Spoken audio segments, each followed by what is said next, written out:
عشق کا شین از قلم علیم الحق حقی۔ میں تو یہ سوچ کر پریشان ہو رہا ہوں کہ اللہ مجھ سے جواب طلب کرے گا کہ میں نے اس کے ایک بندے کو برائی کی طرف دھکیل دیا جبکہ میں اس کی مدد کر کے اسے بچا سکتا تھا۔ اللہ آپ سے خوش ہے میر صاحب کہ اس نے آپ کو بچا لیا اور آپ کے سارے کام سیدھے کر دیے۔ بے شک بڑے صاحب، اور اللہ یقیناً مجھ سے ناراض ہے کیونکہ اس نے مجھے تلافی کا موقع بھی نہیں دیا۔ تو بڑے صاحب، آپ میرے خلاف کارروائی نہیں کریں گے؟ تصور صاحب نے پوچھا۔ سوال ہی پیدا نہیں ہوتا۔ تصور صاحب رونے لگے۔ آپ نے مجھ پر بہت بڑا احسان کیا ہے صاحب، میری عزت رکھ لی، میرا پردہ رکھ لیا، انہوں نے رندھی ہوئی آواز میں کہا۔ اب ایک احسان اور کر دیجئے مجھ پر، آج آپ کا حق ہے کہ آپ مجھے حکم دیں۔ تصور صاحب نے ہاتھ جوڑ دیے۔ مجھے گناہ گار نہ کریں، آپ کہیں نا، کیا بات ہے، کیا چاہتے ہیں آپ؟ عبدالحق کے لہجے میں عاجزی تھی۔ تصور صاحب نے جیب سے ایک طے شدہ کاغذ نکالا اور اس کی طرف بڑھایا۔ میرا استعفیٰ آج ہی منظور کر لیں، یہ آپ کا احسان عظیم ہوگا مجھ پر۔ عبدالحق ہکا بکا رہ گیا۔ یہ کیوں میر صاحب؟ اللہ نے اور آپ نے میرا پردہ رکھ لیا، لیکن میں تو سب جانتا ہوں، میں اپنی نظروں میں گر چکا ہوں۔ میں نے سمجھ لیا ہے کہ میں اس ملازمت کا اہل نہیں ہوں۔ یہ ملازمت تو پولیس صراط ہے صاحب۔ آزمائشیں آتی ہیں میر صاحب، اللہ ان سے گزار دیتا ہے بندے کو۔ میری مانیں آپ ایسا نہ کریں۔ نہیں بڑے صاحب، اب میں یہاں ایک لمحہ بھی نہیں رہ سکتا۔ یہاں میرا سر اٹھا کر چلنا ممکن نہیں، اور جہاں سر جھک جائے آدمی کو وہاں سے چلے جانا چاہیے۔ تصور صاحب نے پھر ہاتھ جوڑ دیے اور رونے لگے۔ طبیعت ذرا سنبھلی تو بولے، مجھے معلوم ہے کہ استعفیٰ فوری طور پر منظور ہونے کی صورت میں میری 15 دن کی تنخواہ کٹے گی، لیکن صاحب آپ آج ہی اور ابھی میرا استعفیٰ منظور کر لیں، یہ آپ کا احسان ہوگا مجھ پر۔ عبدالحق حیران تھا، دنیا میں ایسے لوگ بھی ہوتے ہیں، اور وہ بے بسی محسوس کر رہا تھا۔ وہ جانتا تھا وہ انہیں قائل نہیں کر سکتا اس عالم میں کہ ان کی بیوی ابھی ہسپتال میں ہے، اور وہ اپنے قلم سے انہیں بے روزگار کیسے کرے۔ میری بات مانیں میر صاحب، جانے دیجیے۔ نہیں بڑے صاحب، میں جانتا ہوں میں نے گناہ کیا ہے، یہ اس کی عملی توبہ ہے، لیکن آپ بے روزگار ہو جائیں گے۔ ہم بھول گئے تھے بڑے صاحب کہ اللہ بندوں کی ضرورتیں پوری فرماتا ہے، اسی لیے بھٹک گئے تھے۔ اللہ نے کرم فرمایا، ہمیں یاد دلایا کہ اس نے رزق دینے کا وعدہ کیا ہے، تو ایسا ہے کہ میں آپ کے لیے کسی ملازمت کا بندوبست کر دیتا ہوں۔ نہیں صاحب، بس آپ میرا استعفیٰ منظور کر لیں اور ابھی دستخط کر دیں۔ عبدالحق نے دستخط کر دیے۔ اس کے اصرار کے باوجود تصور صاحب نے اس سے کچھ لینے سے انکار کر دیا۔ وہ اسے پریشان اور دکھی چھوڑ کر چلے گئے۔ وہ بہت بوجھل ہو گیا۔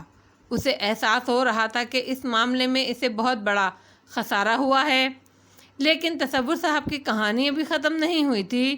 چوتھے دن اچانک سلطان صاحب ان سے ملنے کے لیے آ گئے۔ عبدالحق کو حیرت ہوئی کیونکہ وہ انہیں ان کے ایکسپورٹ کے کاروبار کے سلسلے میں مکمل مشورے دے چکے تھے۔ کہیے کیسے زحمت کی آپ نے؟ کیا کوئی دشواری پیش آ رہی ہے؟ نہیں جی، آج تو میں ذاتی کام سے آیا ہوں۔ حکم کیجئے۔ میر صاحب سے ملاقات ہوئی تھی آپ کی؟ کون میر صاحب؟ کہتے کہتے عبدالحق کو اچانک یاد آیا۔ جی ہاں ہوئی تھی۔ آپ نے میرا پتہ اور فون نمبر دیا تھا انہیں؟ جی ہاں، انہوں نے رابطہ نہیں کیا مجھ سے۔ سلطان صاحب کے لہجے میں افسردگی تھی۔ آپ آئیں تو ان سے کہیے گا خدا کے واسطے مجھے بس ایک فون کر لیں، میں خود ان کے در پر حاضر ہو جاؤں گا۔ اب وہ یہاں نہیں آئیں گے سلطان صاحب؟ کیا مطلب، کیوں؟ میر صاحب یہاں نوکری کرتے تھے، 4 روز پہلے استعفیٰ دے کر چلے گئے۔ سلطان صاحب کو جیسے کرنٹ لگا۔ نوکری یہاں؟ کیسی نوکری؟ اب آپ کو بتا ہی دوں، وہ یہاں چپڑاسی تھے، عبدالحق نے متصفانہ لہجے میں کہا۔ اگلا لمحہ اس کے لیے حیرت کا تھا۔ سلطان صاحب بیٹھے بیٹھے اچانک ہی پھوٹ پھوٹ کر رونے لگے۔ عبدالحق بوکھلا گیا۔ کیا ہوا سلطان صاحب؟ لیکن لگتا تھا سلطان صاحب کو خود پر قابو نہیں ہے۔ وہ خاموش بیٹھا انہیں تکتا رہا۔ وہ سر جھکائے روتے رہے۔ بالآخر انہوں نے سر اٹھایا اور شرمندگی سے عبدالحق کو دیکھا۔ ہو کیا گیا تھا آپ کو؟ عبدالحق نے پوچھا، میں مر بھی جاتا تو کم تھا۔ عبدالحق صاحب، جی چاہتا ہے زمین پھٹ جائے اور میں اس میں سما جاؤں، لعنت ہو میری زندگی پر، میں اور میرے بیوی بچے عیش کریں اور میرے شہزادے، میرے میر صاحب چپڑاسی کی ملازمت کریں، لوگوں کے چائے پانی کا اہتمام کریں۔ اب میں سمجھا کہ اس روز وہ مجھے پہچان کر چلے کیوں گئے تھے۔ وہ نہ جاتے تو انہیں چائے پیش کرنی پڑتی مجھے، یہی بات ہے نا؟ عبدالحق نے اس بات میں سر ہلا دیا۔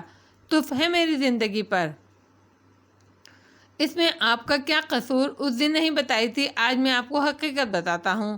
سلطان صاحب نے گہری سانس لے کر کہا، اللہ جنت نصیب فرمائے بڑے میر صاحب کو، میں ان کی جاگیر کا منتظم تھا، مینیجر، سب کچھ انہوں نے مجھے سونپ رکھا تھا۔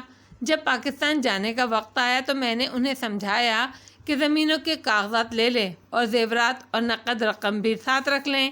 انہوں نے بے پرواہی سے کہا، سب ٹاٹ پڑا رہ جائے گا، جب لاج چلے گا بنجارا، مال ساتھ لے کر نکلوں گا تو لٹنے کا خطرہ اپنی جگہ، مال کی وجہ سے جان بھی جائے گی۔ اللہ نے یہ سب کچھ دیا تھا، وہ چاہے تو وہاں بھی دے دے گا۔ اور رہے زمینوں کے کاغذات تو ہم تو وہاں پاکستان کی محبت میں جا رہے ہیں، قیمت وصول کر لی تو محبت کہاں رہی؟ مجھے ان سے اختلاف تھا عبدالحق صاحب، لیکن قائل کرنے کی حیثیت نہیں تھی میری۔ میں نے فیصلہ کر لیا کہ کاغذات، نقدی اور زیورات سب لے کر نکلوں گا۔ یہی وجہ ہے کہ میں ان کے ساتھ نہیں نکلا، میں ان کے بعد روانہ ہوا۔ اللہ کا کرم کہ میں بخیر و عافیت پاکستان پہنچ گیا۔ یہاں آ کر کاغذات کے زور پر 3 کوٹھیاں اور اراضی حاصل کی۔ دولت بھی بہت تھی، لیکن اس دولت کے مالک موجود نہیں تھے۔ میں انہیں تلاش کرتا رہا، لیکن کوئی سراغ نہیں ملا۔ میں بے چین رہتا تھا، دل کو سکون نہیں تھا۔ پھر اس روز آپ کے دفتر میں چھوٹے میر صاحب کو دیکھا تو قرار آ گیا۔ سوچا اب ان کی امانت انہیں سونپ کر پھر ان کی غلامی میں جیوں گا۔ مجھے یقین تھا وہ آپ کے پاس آئیں گے، آپ انہیں میرا پتہ دیں گے، وہ مجھے فون کریں گے اور میں ان کی قدم بوسی کے لیے وہاں پہنچ جاؤں گا۔ لیکن اتنے دن ہو گئے، کچھ بھی نہیں ہوا۔ آخر پریشان ہو کر میں آپ کے پاس چلا آیا۔ اس دوران تصور صاحب پر کیا گزری، یہ احوال عبدالحق نے انہیں سنایا۔ وہ تڑپ گئے، خدا کے لیے مجھے ان کا پتہ دے دیجئے، میرے ڈرائیور نے ان کا گھر دیکھا ہے، وہ آپ کو لے جائے گا۔ بہت شکریہ۔ سلطان صاحب اٹھنے لگے، اب ایسا کیا، چائے پی کر جائیے، اتنا کچھ ہونے کے بعد میں کیسے؟ آدھے گھنٹے کا ہی تو فرق پڑے گا میری خاطر۔ سلطان صاحب انکار نہ کر سکے، وہ چائے کے لیے رک گئے۔ دیکھا عبدالحق صاحب، کردار اسے کہتے ہیں، انہوں نے فخریہ لہجے میں کہا، خود کو سزا دینے کے لیے بے روزگاری قبول کر لی؟ جی ہاں، بہت بڑی بات ہے، اور کسی طرح رکے نہیں۔ میں نے بہت سمجھایا، یہ خالص خون کا کمال ہے عبدالحق صاحب، سب اللہ کی عطا ہے سلطان صاحب، اس کا کرم ہے۔ عبدالحق نے یعقوب کو بلا کر سمجھا دیا۔ سلطان صاحب یعقوب کے ساتھ چلے گئے۔ اس کے بعد عبدالحق نے تصور صاحب کو اب سے 1 سال پہلے دیکھا۔ شیروانی پہنے ہوئے وہ بہت باوقار لگ رہے تھے۔ وہ ایک کار میں تھے جسے باوردی شوفر ڈرائیو کر رہا تھا۔ دونوں کاریں ساتھ ہی رکیں۔ تصور صاحب کی نظر عبدالحق پر پڑی تو وہ ان کی طرف لپکے۔ عبدالحق نے اس حال میں انہیں پہچانا نہیں۔ آسودگی کا رنگ و روغن تو چہرے کے خد و خال بھی بدل دیتا ہے۔ عبدالحق ان کے چہرے کے تاثر پر حیران تھا، اس کے لیے وہ اجنبی آدمی تھے اور اتنی محبت سے ان کی طرف بڑھ رہے تھے۔ یہ کون صاحب ہیں؟ شناسا تو لگتے ہیں، لیکن میں انہیں پہچان کیوں نہیں رہا؟ پھر تصور صاحب نے اپنے مخصوص انداز میں کہا، السلام علیکم بڑے صاحب، اور اس بڑے صاحب پر عبدالحق کو یاد آ گیا۔ وہ ان کے سامنے سر جھکائے، دونوں ہاتھ سینے پر باندھے کھڑے تھے۔ عبدالحق نے انہیں لپٹا لیا۔ کیسے ہیں میر صاحب؟ اللہ کا فضل ہے، جو کچھ بھی ہوں اللہ کے بعد آپ کی مہربانی سے ہوں، مجھے شرمندہ نہ کریں میر صاحب۔ سر راہ ان کے درمیان چند لمحے گفتگو ہوئی۔ تصور صاحب نے اسے اپنا کارڈ دیا اور دوبارہ ملنے کا کہہ کر رخصت ہو گئے۔ تیسرا واقعہ بہت ذاتی تھا۔ اللہ کی بہت بڑی عنایت تھی اس پر۔ کراچی آئے ہوئے اسے 3 سال سے زیادہ ہو گئے تھے۔ اس صبح وہ بہت سویرے اٹھ گیا، ایسا لگا جیسے کسی نے جھنجھوڑ کر اسے اٹھا دیا ہو۔ اس نے گھڑی میں وقت دیکھا، 4 بجنے والے تھے۔ ایک لمحے کو اس کا جی چاہا کہ آنکھیں دوبارہ بند کر لے اور سو جائے، لیکن پھر اس نے اس خیال کو جھٹک دیا یہ تو نعمت تھی، اس سے استفادہ کرنا تھا۔ اس نے اٹھ کر وضو کیا، تہجد پڑھی، اس کے بعد وہ قرآن پڑھنے بیٹھ گیا۔ اجالا ہونے سے پہلے کا وقت جب ہر طرف سناٹا اور خاموشی ہوتی ہے، جب پرندے بھی بیدار نہیں ہوتے، قرآن پڑھنے کے لیے بہت اچھا وقت ہوتا ہے۔ اس وقت ایسی تنہائی، ایسی یکسوئی ہوتی ہے کہ اللہ آس پاس محسوس ہوتا ہے، اور کبھی کبھی ایسی کیفیت طاری ہو جاتی ہے کہ اس کو بیان نہیں کیا جا سکتا۔ عبدالحق کو اس کا تجربہ تھا۔ وہ بڑی خوبصورت کیفیت میں تھا، گرد و پیش کا احساس ہی نہیں تھا۔ اپنی عادت کے مطابق وہ پہلے عربی میں آیات پڑھتا، پھر ان کا ترجمہ پڑھتا اور ان پر غور کرتا۔ عام طور پر توقف مختصر ہوتا تھا اور پھر وہ اگلی آیت پر چلا جاتا تھا۔ پھر پڑھتے پڑھتے اچانک وہ چونکا، اسے اپنے جسم میں سنسنی سی دوڑتی محسوس ہوئی۔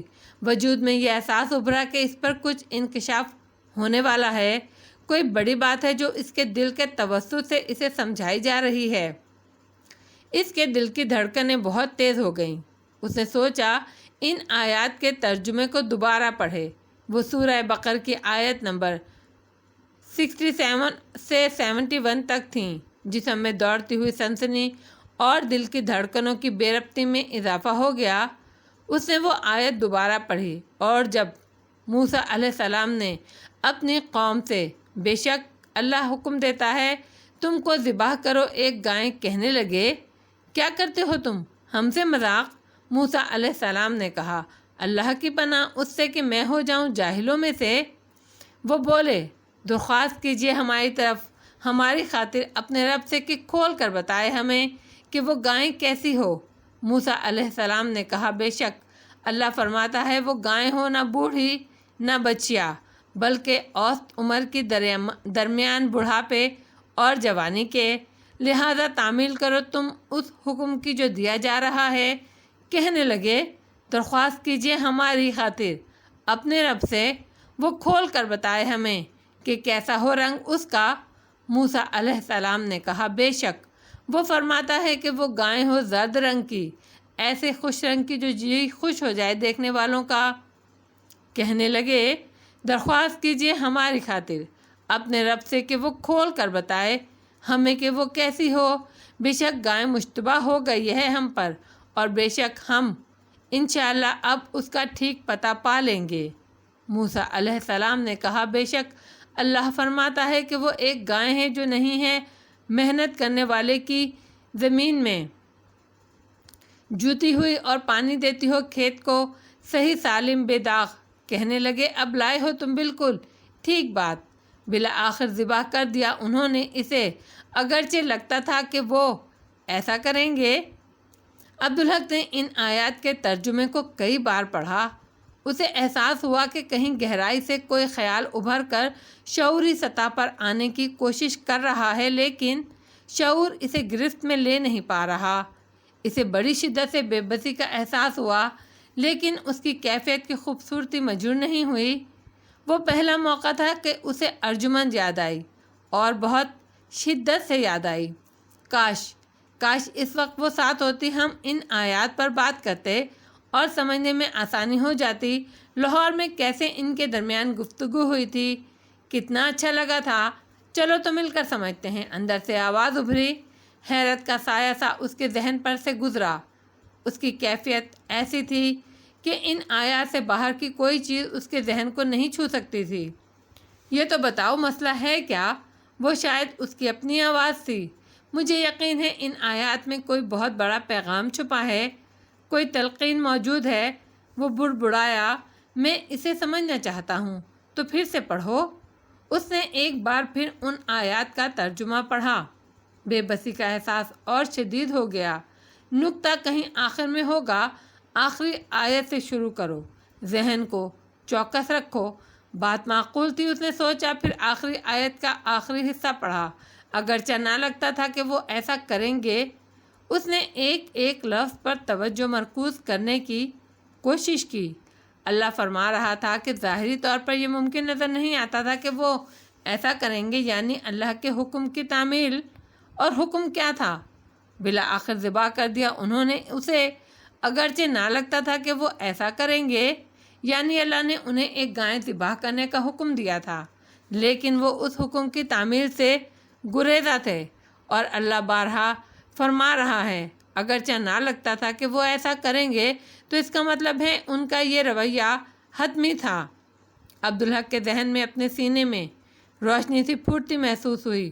اسے احساس بھی نہیں تھا کہ وہ خود ہی سوال اٹھا رہا ہے اور خود ہی جواب بھی دے رہا ہے، لیکن ارادہ نہ ہونے کے باوجود انہوں نے اللہ کے حکم کی تعمیل کر دی اور نافرمانی سے بچ گئے۔ کیسے؟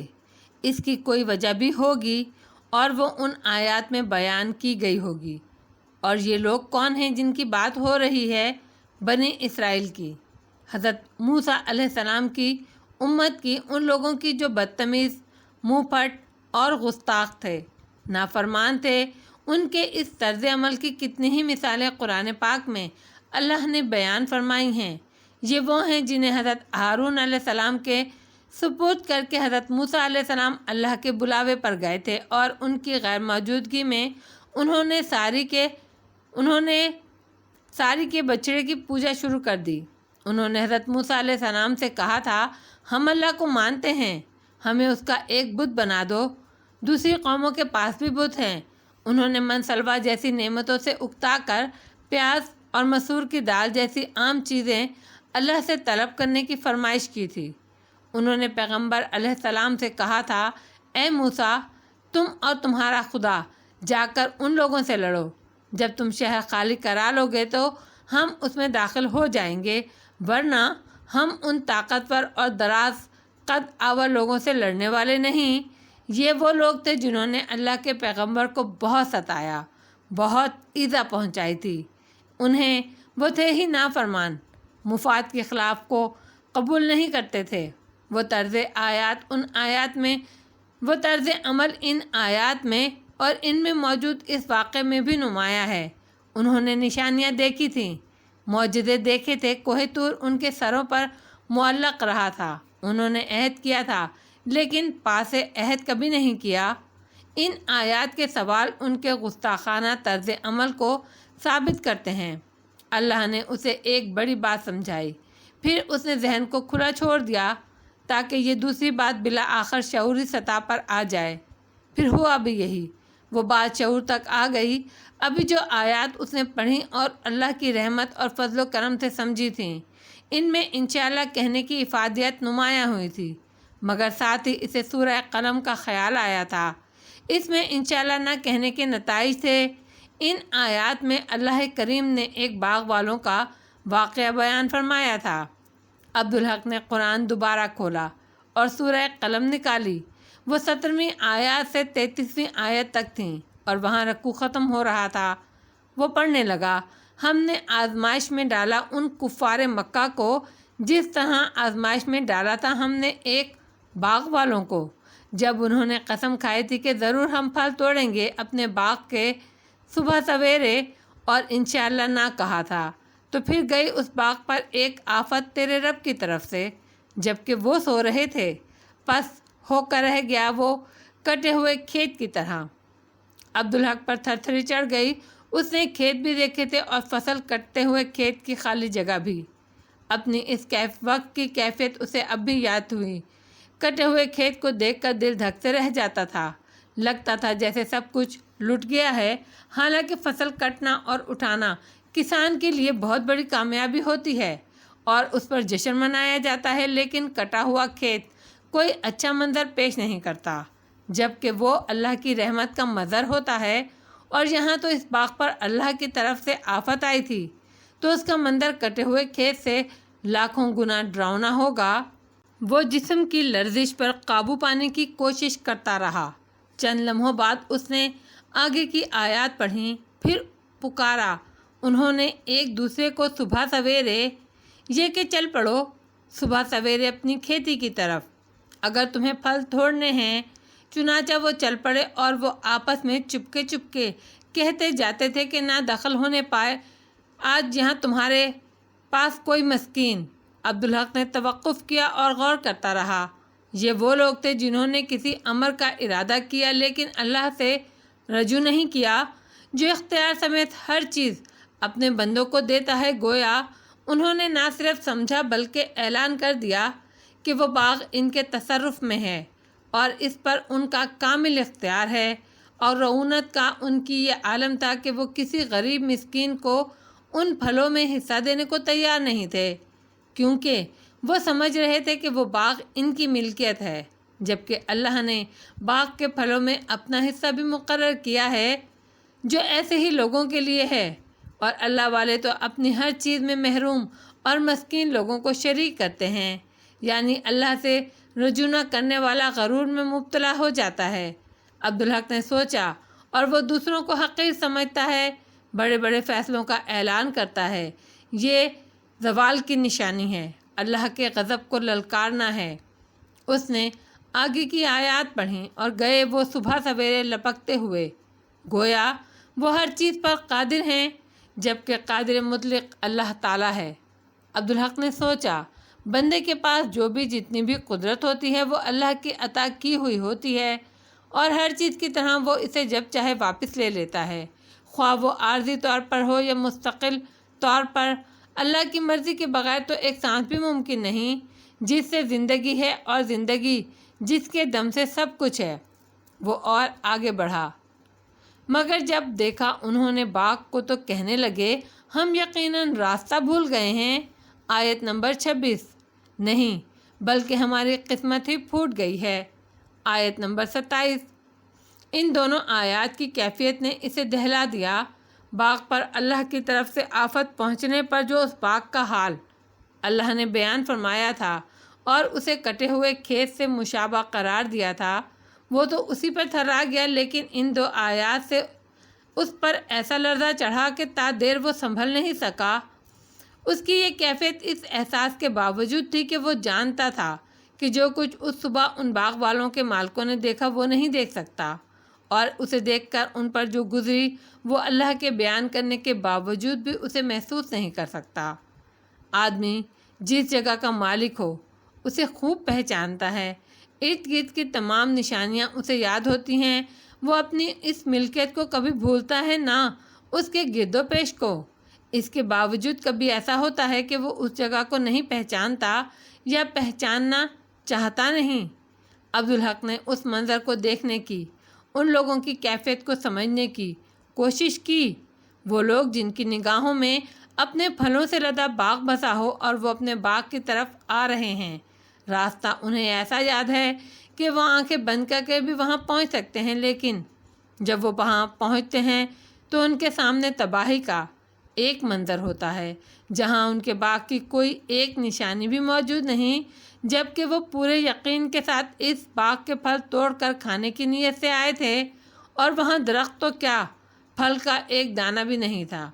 ایسا منظر دیکھنے کے بعد آدمی کو کیسا شوق لگے گا، اور اگر وہ کہیں ہیں تو ان کے درمیان کچھ اس طرح کے مکالمے ہی ہوں گے، یار یہ وہ جگہ تو نہیں، شاید ہم راستہ بھول گئے، یہاں تو ہمارا باغ تھا، نہیں یہ وہ جگہ ہے ہی نہیں، اور یہ سب کچھ کہتے ہوئے اپنے اندر وہ یقینی طور پر آگاہ ہوں گے کہ یہ وہی جگہ ہے، اسے وہ کبھی بھول نہیں سکتے، اور یہاں تک آنے کا راستہ انہیں ایسا یاد ہے کہ اندھیری سیاہ رات میں بھی یہاں پہنچ سکتے ہیں۔ انہوں نے دیکھتے ہی دیکھتے سمجھ لیا ہوگا کہ ان کا باغ تباہ ہو چکا ہے۔ اب آدمی جتنا دنیا دار ہوگا، جتنا دنیا سے محبت کرنے والا ہوگا، اتنا ہی بڑا اس کا صدمہ ہوگا دنیاوی نقصان پر، اور اللہ نے آدمی کے اندر اس طرح کی صورتحال کے لیے کچھ دفاعی میکانزم کے تحت وہ اپنی توجہ ہٹانے کی غرض سے پہلے اس حقیقت کا انکار کرتا ہے، اور اس وقفے میں وہ اس صدمے سے گزرنے، اسے جھیلنے کے لیے خود کو تیار کر رہا ہوتا ہے۔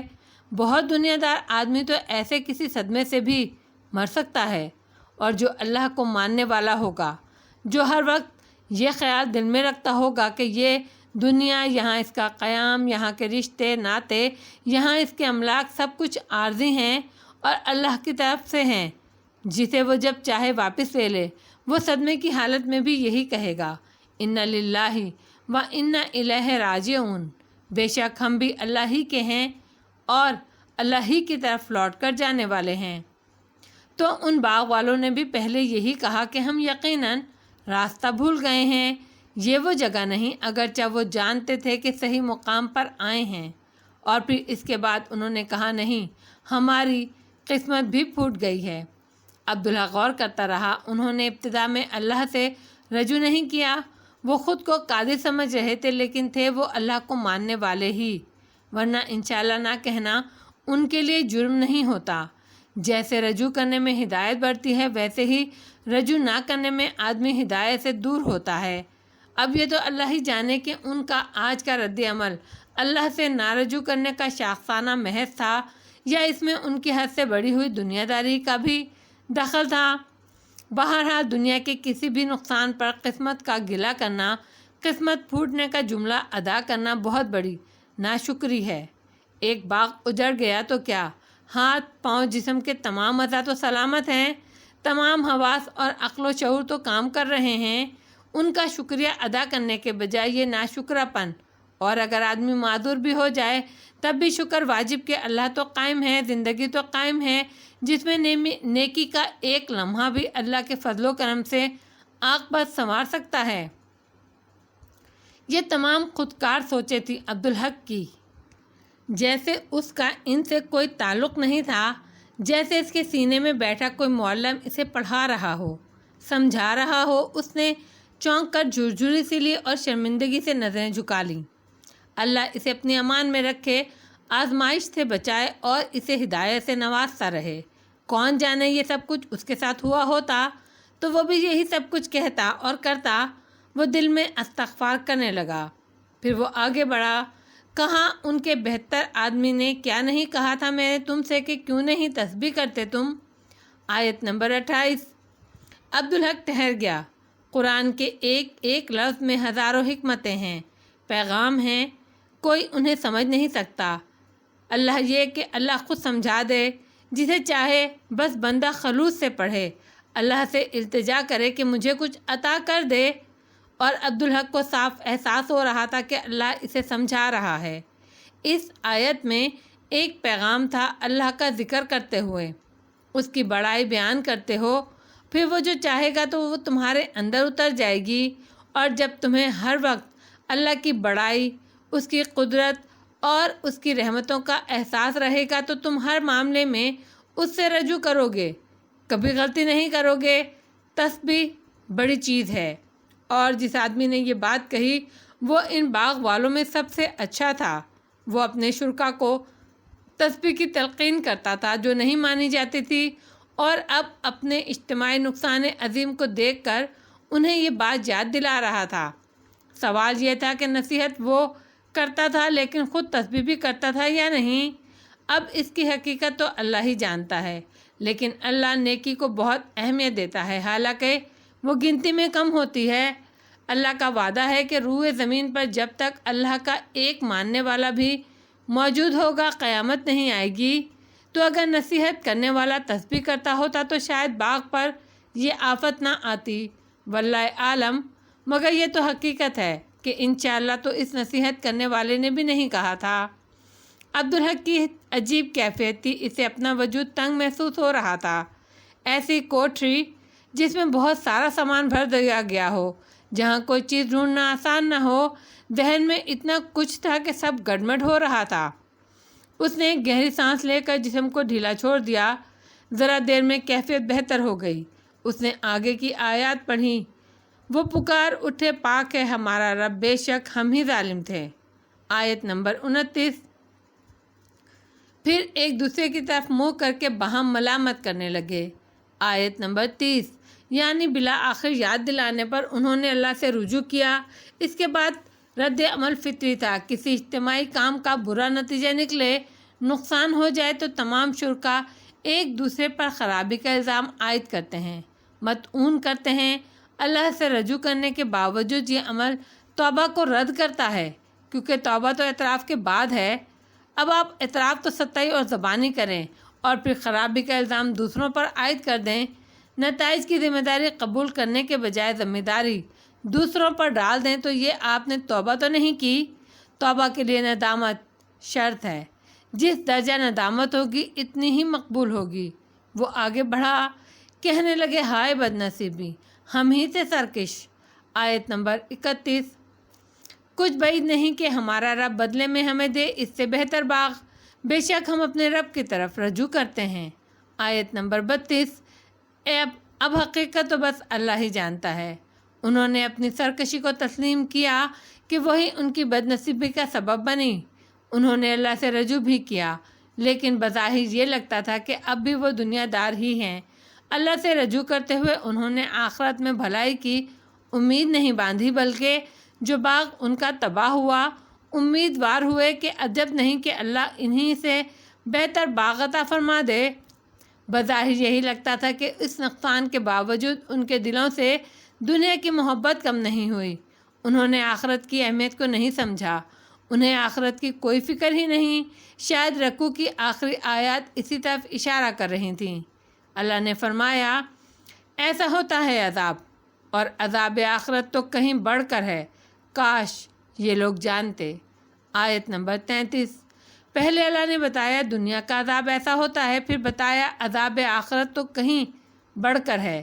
یہ اللہ کے اقتدار، اس کے ذکر سے غفلت برتنے والوں کا انجام ہے، اور آخر میں اللہ نے گویا ان کی بد نصیبی پر مہر ثبت کر دی، یہ کہہ کر کہ کاش یہ لوگ جانتے۔ لیکن یہ بے خبر غفلت میں پڑے ہوئے لوگ دنیا کا عذاب دیکھ کر بھی آخرت کے عذاب کو نہیں سمجھ پاتے۔ عبدالحق پر لرزہ چڑھ گیا، دیر تک اس کے جسم پر تھرتھری رہی۔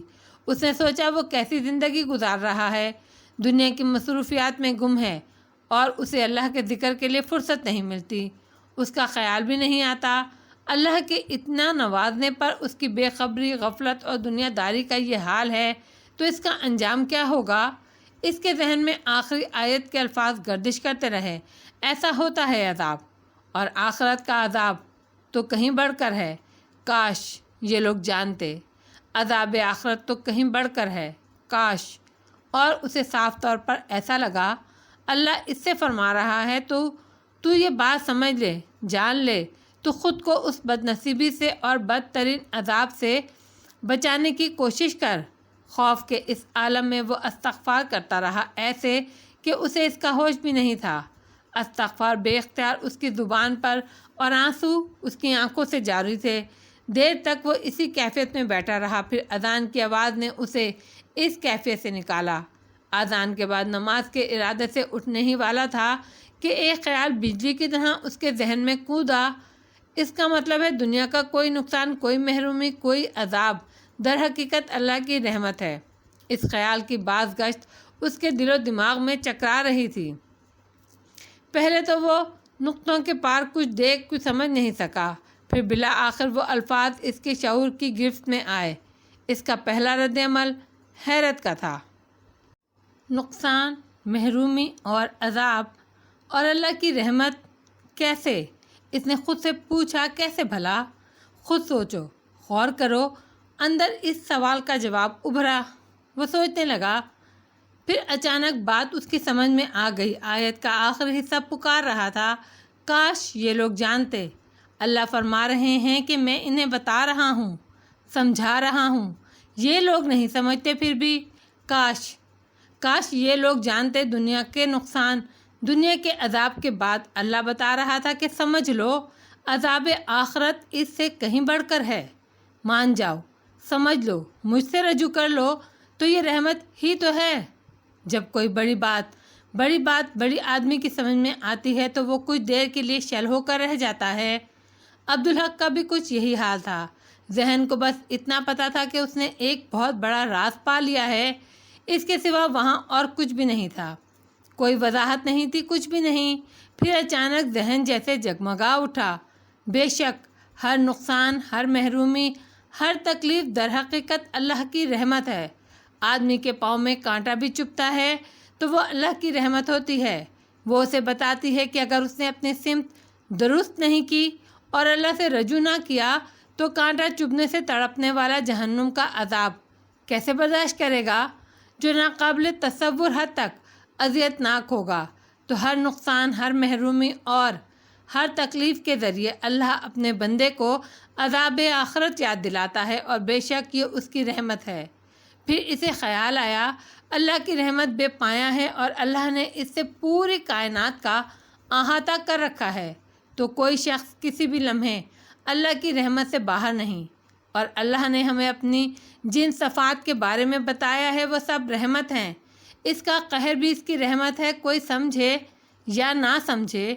تو بندے کی عافیت اسی میں ہے کہ وہ ہر پل ہر معاملے میں اللہ سے رجوع کرتا ہے، اور اس کے لیے اللہ نے بندوں کو زبان پر رواں اور آسان کلمات عطا فرمائے ہیں۔ الحمدللہ، سبحان اللہ، ماشاء اللہ، انشاءاللہ، اور کسی کے نقصان کے لیے انا للہ و انا الیہ راجعون۔ بلکہ اگر بندہ سمجھے تو ہر نقصان میں بھی اللہ کی رحمت ہے۔ اگر وہ ایمان رکھتا ہو کہ ہر چیز میں اللہ کی طرف سے بہتری ہے تو نقصان پر بھی الحمدللہ کہے۔ عبدالحق نماز کے لیے کھڑا ہو گیا، لیکن اس تشنگی کا احساس ستاتا رہا۔ اس کے دل میں یہ خیال چبھ رہا تھا کہ کچھ اور بھی ہے جو وہ اس وقت سمجھ سکتا ہے، لیکن وہ اس کی نوعیت سمجھنے سے قاصر تھا، اور یہ بھی نہیں سمجھ پا رہا تھا کہ اس کے لیے اسے کیا کرنا ہے۔ نماز کے بعد اس نے اللہ سے رہنمائی کی دعا کی، ورنہ وہ جانتا تھا کہ یہ تشنگی، یہ خلش نہ جانے کب تک اسے بے چین رکھے گی۔ دعا کے بعد چہرے پر ہاتھ پھیر کر وہ چند لمحے وہیں بیٹھا رہا۔ پھر اچانک اس کے ذہن میں سورہ نمل کا خیال ابھرا، یعنی وہ سورہ نمل پڑھنا چاہتا ہے۔ اس نے سوچا، اس پر اسے خیال آیا کہ شفیق نے اس سورہ مبارک کا حوالہ دیتے ہوئے کتاب کے علم کی اہمیت اور قوت کو واضح کیا تھا، زمان و مکان کے فاصلوں کو سمٹ جانے کا بیان دیا تھا۔ پھر وہ قرآن لے کر بیٹھ گیا۔ اس نے سورہ نمل کی وہ آیات نکالی، اندر سے انہی کی طرف اشارہ ہو جو رہا تھا جہاں ہدہد نے حضرت سلیمان علیہ السلام سے عرض کی تھی، اور لایا ہوں میں آپ کے پاس سب سے ایک یقینی اطلاع۔ وہاں سے وہ آیات تمام ترجمے کے ساتھ اس نے کئی بار پڑھیں۔ کتاب کا علم جاننے والے نے پلک جھپکنے سے پہلے وہ تخت حضرت سلیمان علیہ السلام کے پاس حاضر کر دیا تھا۔ اس سے ثابت ہوتا تھا کہ کتاب کا علم کیسا ہے اور اس کے عالم کے پاس کتنی قوتیں ہوتی ہیں۔ در حقیقت وہی تو اللہ کا خلیفہ ہوتا ہے، لیکن یہ بھی ہے کہ اس سعادت بزور بازو نصیحت یہ اللہ کا فضل ہے، وہ جسے چاہے عطا کر دے۔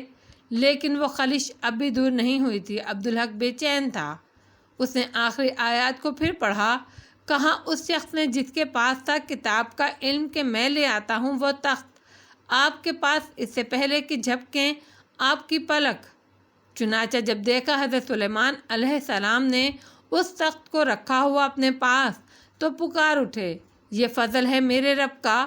یہ آیت مبارکہ ظاہر کر رہی تھی کہ سلیمان علیہ السلام نے پلک بھی نہیں جھپکی تھی، اور تخت ان کے دیکھتے ہی دیکھتے اس طرح موجود ہو گیا تھا کہ دیکھتے ہوئے بھی انہیں پتہ نہیں چلا کہ وہ کب آ گیا۔ عام انسانوں کے لیے تو یہ محیر العقول واقعہ تھا، لیکن حضرت سلیمان علیہ السلام اللہ کے نبی تھے۔ عبدالحق نے تصور کیا کہ اس کے سامنے ایسا کوئی واقعہ پیش آیا ہے، اس کا کیا رد عمل ہو سکتا ہے۔ پہلے تو وہ سکتے میں رہ جاتا، دیر تک اس کے ہونٹ لرزتے اور منہ سے آواز نہ نکلتی۔ پھر جب وہ کافی دیر بعد سنبھلتا، گویائی بحال ہوتی، تو اس کا رد عمل ہوتا کیا؟ اس کے لیے زیادہ سوچنے کی ضرورت نہیں پڑی۔ عبدالحق نے بے ساختہ بلند آواز میں کہا، جس پر وہ خود بھی حیران رہ گیا، یہ تو کمال کر دیا آپ نے، واقعی آپ باکمال آدمی ہیں۔ ہاں، اس کا یہی رد عمل ہوتا، اس نے دل میں اعتراف کیا۔ لیکن سلیمان علیہ السلام کا کیا رد عمل تھا؟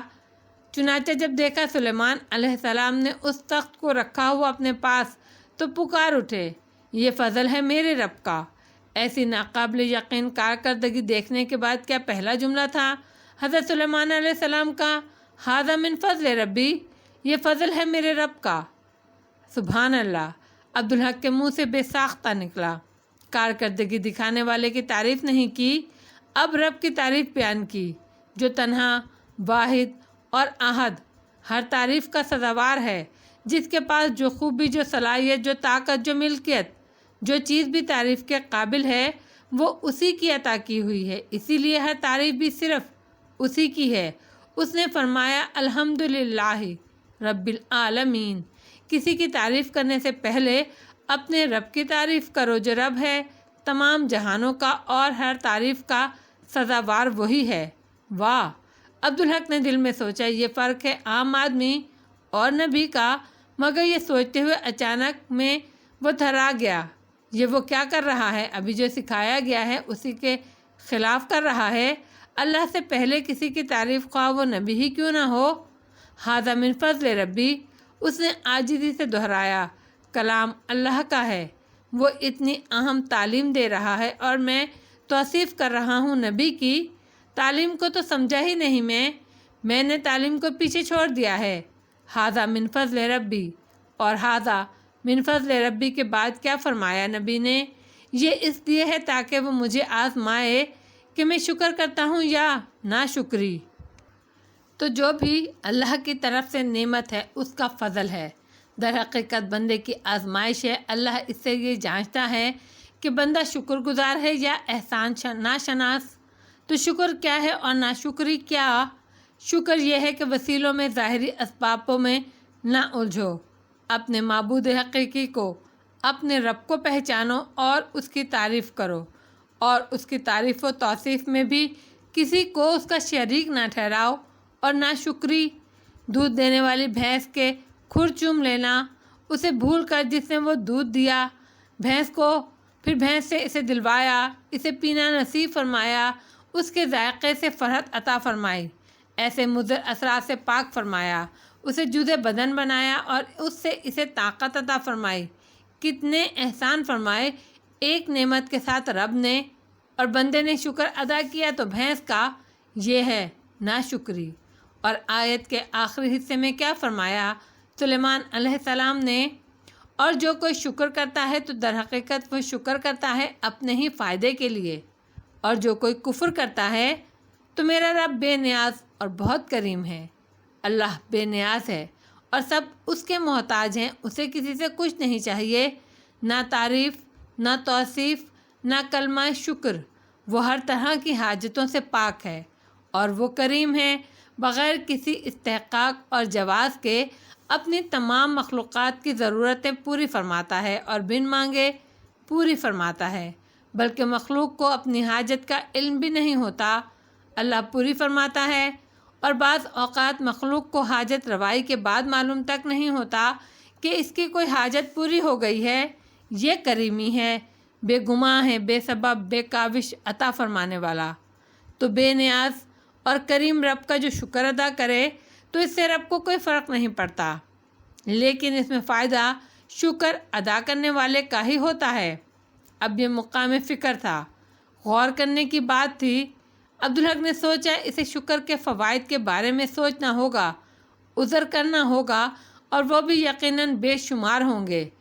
اور آخری حصے سے یہ بات سمجھ میں آئی کہ چاہے کمتر درجے میں ہو لیکن ناشکری بہرحال کفر ہے، کیونکہ حضرت سلیمان علیہ السلام نے پہلے فرمایا کہ رب آزماتا ہے کہ میں شکر کرتا ہوں یا ناشکری، اور دوسرے حصے میں شکر اور کفر کا تذکرہ کیا۔ عبدالحق کی روح سرشار ہو گئی۔ الحمدللہ، اس نے سوچا، اللہ نے مجھے ایک اور کلمہ عطا فرما دیا۔ کسی سے کچھ ملے، کوئی مہربانی کرے، کوئی ناممکن کو ممکن بنا دے، کوئی غیر معمولی بات رونما ہو تو مجھے سب سے پہلے ہر بات کو بھول کر ھذا من فضل ربی کہنا ہے۔ اے اللہ، جو کچھ آج آپ نے مجھے سمجھایا ہے مجھے اس پر عامل بھی کر دیجئے۔ اس نے دل کی گہرائیوں سے اللہ کو پکارا اور اس کا دل جیسے قبولیت کی روشنی سے بھر گیا، لیکن دل میں ایک خلش اب بھی تھی۔ البتہ اس بار اسے سمجھنے میں دیر نہیں لگی۔ اسے درحقیقت سورہ بقر کی ان آیات کا خیال آ رہا تھا جن میں انا للہ و انا الیہ راجعون بھی تھی۔ اس نے سورہ بقر کی وہ آیات نکالیں اور ترجمے کے ساتھ پڑھیں۔ اور ضرور آزمائیں گے ہم تم کو کس قدر خوف اور بھوک سے، اور نقصان میں مال و جان کے اور آمدنیوں کے، اور خوشخبری دو صبر کرنے والوں کو۔ آیت نمبر 155۔ وہ کہ جب پہنچتی ہیں انہیں کوئی مصیبت تو کہتے ہیں کہ بے شک ہم اللہ ہی کے ہیں اور بے شک ہمیں اس کی طرف لوٹ کر جانا ہے۔ انا للہ و انا الیہ راجعون۔ آیت نمبر 156۔ یہی وہ لوگ ہیں کہ ان پر عنایات ان کی رب کی اور رحمتیں بھی اور یہی لوگ ہیں جو ہدایت یافتہ ہیں۔ آیت نمبر 157۔ کیسی حوصلہ افزا آیات ہیں یہ، کیسی خوشخبری دیتی ہیں پریشان حال لوگوں کو۔ انہیں صرف اتنا کرنا ہے کہ پورے یقین کے ساتھ خود کو ہر گلے اور تعصب سے پاک کر کے خود کو اللہ کی رضا پر چھوڑ کر انا للہ و انا الیہ راجعون کہنا ہے، تو پھر ان کے لیے ان کے رب کی طرف سے عنایتیں اور رحمتیں ہیں اور ان کے لیے ہدایات ہیں۔ کتنی بڑی خوشخبری ہے یہ۔ عبدالحق جب بھی ان آیات کو پڑھتا تھا اس پر گریہ طاری ہو جاتا تھا۔ اللہ کتنی محبت کرتا ہے اپنے بندوں سے، دنیا میں انہیں سامان زیست عطا کرتا ہے لیکن ان کی فکر بھی کرتا ہے، ان کے لیے بشارتوں کا اہتمام بھی فرماتا ہے، اور ورنہ اس کے لیے کیا بڑی بات ہے کہ وہ انہیں محرومیوں سے بچا لے۔ لیکن وہ محرومیاں اگر ان پر صبر کیا جائے تو دنیا اس آخرت میں بندے کے لیے اللہ کی عنایات، رحمتوں اور ہدایت کا سبب بن جاتی ہے، اور پھر بھی تو وہی دیتا ہے، بندے کا تو کچھ بھی نہیں۔ اللہ کی رحمت ہی رحمت ہے۔ عبدالحق کے دل نے کہا، ہر کام میں رحمت، ہر بات میں رحمت، بس بندہ سمجھ نہیں پاتا، سمجھ ہی نہیں سکتا، سمجھتا بھی وہی کچھ ہے جو اللہ سمجھا دے۔ سب کچھ اللہ کی طرف سے ہے، اللہ ہی اللہ، بندہ تو بس گمان میں مبتلا رہتا ہے کہ میں نے یہ کر دیا اور وہ کر دیا۔ اور اللہ کی رحمت کو اس نے کلمہ صبر بھی عطا فرمایا، انا للہ و انا الیہ راجعون، بے شک ہم اللہ ہی کے ہیں اور بے شک ہمیں اسی کی طرف لوٹ کر جانا ہے۔ کتنا آسان کر دیا اللہ نے۔ صبر کہاں آتا ہے بندے کو، تو صبر آئے یا نہ آئے، زبان پر کلمہ صبر جاری رکھو، اللہ قبول کرنے والا ہے، اور یہ کلمہ زبان پر جاری رہے گا تو صبر بھی آ ہی جائے گا۔ ذکر کا یہی تو کمال ہے، بے دھیانی میں بھی کرتے رہو تو اندر اتر جائے، آخر اللہ کا کلام ہے۔ عبدالحق اس کلمہ صبر پر غور کرنے لگا۔ بے شک ہم اللہ کے ہیں اور بے شک سبھی کچھ اللہ کا ہے، اور بے شک ہمیں اسی کی طرف لوٹ کر جانا ہے۔ بے شک جو کچھ بھی اس نے عطا فرمایا وہ اس کا احسان ہے، وہ جب چاہے واپس لے لے۔ جب یہ مان لیا تو غم کاہے کا، زندگی کے دم سے سب کچھ ہے، دنیا میں بھی اور آخرت میں بھی۔ یہ روح کی بیٹری ہے جس کی توانائی سے جسم کی مشین چل رہی ہے۔ اللہ کے مقرر کیے ہوئے وقت پر یہ روح جسم کو چھوڑ کر اللہ کی طرف چلی جائے گی۔ یہ جسد خاکی بے جان ہو جائے گا، مشین رک جائے گی تو کوئی بھی مشین ہو، خوف ہو، پریشانی ہو یا بھوک، اور کوئی بھی نقصان ہو جان اور مال کا ہو یا آمدنی کا، بندہ کلمہ صبر ادا کرے کہ اللہ کی دی ہوئی چیز تو اس نے واپس لے لی، ایک دن ہم خود بھی اسی کے پاس چلے جائیں گے، غم کی کوئی بات ہے ہی نہیں۔ وہ چونکا، غم کا کیا سوال ہے، پہلے تو شکر ادا کرنا چاہیے۔ اس کے دل میں یہ خیال ابھرا، چند لمحے وہ اس کا مفہوم نہیں سمجھ سکا، پھر بات اس کی سمجھ میں آئی تو وہ ہل کر رہ گیا۔ شکر ادا نہ کرنا گویا ناشکری ہے، ناشکری کفر ہے۔ بات کہاں سے کہاں تک جاتی ہے تو کلمہ صبر سے پہلے کلمہ شکر ہے، الحمدللہ۔ کیوں؟ اللہ نے تمہیں دیکھتی ہوئی آنکھوں کے ساتھ پیدا فرمایا، تو کیا یہ تمہارا حق نہیں تھا؟ نہیں، یہ اس کا احسان تھا۔ کبھی اس پر شکر ادا کیا تم نے؟ نہیں، کبھی نہیں۔ کیوں نہیں کیا؟ کبھی خیال ہی نہیں آیا۔ اور ابھی اسی لمحے آنکھوں سے، بینائی سے محروم ہو جاؤ تو کیا کرو گے؟ عبدالحق سوچتا رہا، وہ جیسے اللہ کے روبرو کھڑا تھا، غلط جواب تو نہیں دے سکتا، بہت سچائی کے ساتھ جواب دینا تھا اسے۔ بجھ کر رہ گیا کہ میری تو دنیا ہی اندھیر ہو گئی۔ وہ بڑبڑایا، یعنی غم کرو گے نا؟ شدید غم؟ ہاں، لیکن جو کچھ آج سیکھا ہے اس کی روشنی میں کیا کرنا چاہیے تمہیں؟ صبر کرنا چاہیے۔ محرومی پر جب بھی دکھ ہو تو انا للہ و انا الیہ راجعون کہنا چاہیے۔ نہیں، اس سے پہلے بھی کچھ ہے۔ عبدالحق نے ذہن پر زور دیا، کلمہ شکر ادا کرنا چاہیے، الحمدللہ۔ کس لیے؟ وہ سوچتا رہا، پھر بے بسی سے بڑبڑایا، یہ سمجھ سکتا ہوں کہ صبر سے پہلے شکر لازم ہے، لیکن کیوں؟ یہ نہیں سمجھ پایا۔ جواب اگلے ہی لمحے اس کے اندر ابھرا، صبر سے پہلے شکر اس پر کہ اللہ نے اتنے برسوں تک تمہیں وہ نعمت عطا فرمائی۔ بے شک، سمجھ گیا میں، لیکن شکر سے بھی پہلے ایک اور چیز ہے۔ وہ کیا؟ استغفار۔ اس کی وجہ جاننا چاہتے ہو؟ ہاں، تاکہ آئندہ کے لیے محتاط رہوں۔ عبدالحق نے عاجزی سے کہا، جب بینائی سے محروم ہو گئے اور صبر سے پہلے تم نے شکر کیا تو اللہ نے اتنے برسوں تک تمہیں اس نعمت سے سرفراز رکھا تھا، اور وہ بھی بغیر مانگے، تو تمہیں اس پہ شرم نہیں آئی کہ اتنے برسوں تک اتنی بڑی نعمت تمہارے پاس رہی اور تمہیں اس پر اللہ کا شکر ادا کرنے کا خیال بھی نہیں آیا؟ یعنی یہ کوئی نعمت تھی ہی نہیں۔ محروم ہوئے تو جانا، تو اتنے برسوں ناشکری کے مرتکب ہوتے رہے۔ اتنی بڑی نعمت سے بے نیازی بھی تیری، جبکہ بے نیازی صرف اللہ کی زیبا ہے۔ عبدالحق پر ایسی تھر تھری چڑھی کہ وہ نڈھال ہو گیا۔ بہت دیر تک وہ ساکن بیٹھا رہا۔ دماغ میں اتنی روشنی تھی، ایسی چکا چوند تھی کہ کچھ سجھائی نہیں دے رہا تھا۔ زندگی آخرت کے نقطۂ نظر سے کتنی دشوار ہے۔